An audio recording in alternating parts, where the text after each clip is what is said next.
what are the 5 characteristics the water column has to have for corals to live?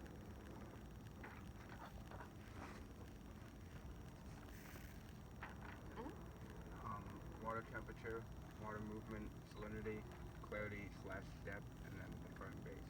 Yes, and does it need a wide or narrow range for the water temperature and salinity? It needs 32 to 40 parts per thousand for salinity, and then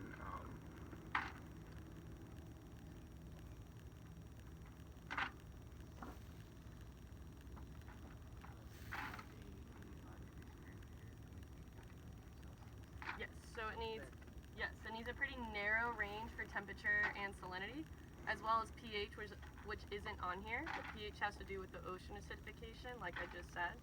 So it's got to stay pretty narrow, which is part of why corals do so well in the Keys and Caribbean.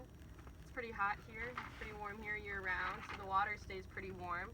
And as you guys have noticed, the water is pretty clear as well, so it gets lots of sunlight, so the zooxanthellae can do photosynthesis. And then it has to have strong water movement because corals are what's called sedentary. They just stay there. They are alive, they are animals, but they're all planted and they're all pretty firm. They don't really move ever. And so they have to have strong water movement to bring all this water to them and make sure that there's enough of what they need to survive. And then they have to have that firm base because, like I said, they don't move. And let's say a big hurricane rolls through, they got to be attached pretty strong so that way they don't break and fall. Yesterday I talked about how the mangroves trap sediments, seagrasses absorb nutrients, and how this affects the coral reefs. So once it clears out the water, do we think that's good or bad for the coral reefs? It's good, yes. And how do we think the coral reefs help the seagrasses and the mangroves? Break up waves coming in. Yes, exactly. They break up big, like I said, if there's a big hurricane rolling through, those coral reefs are going to get the big waves first. So they'll break it up.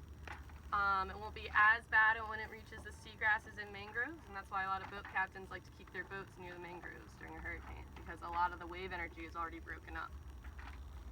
I'm trying to think what else I need to ask you guys. So corals have what's called polyps on them, and you can kind of see a cool picture on this front page, right next to the, well, I don't even know if it's the front or back, but on this page, next to the elkhorn coral.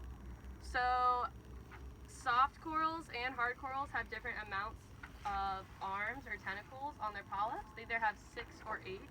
So you're either hexacorals or octocorals. And basically what a polyp is, the best way I can describe it is almost like a tree.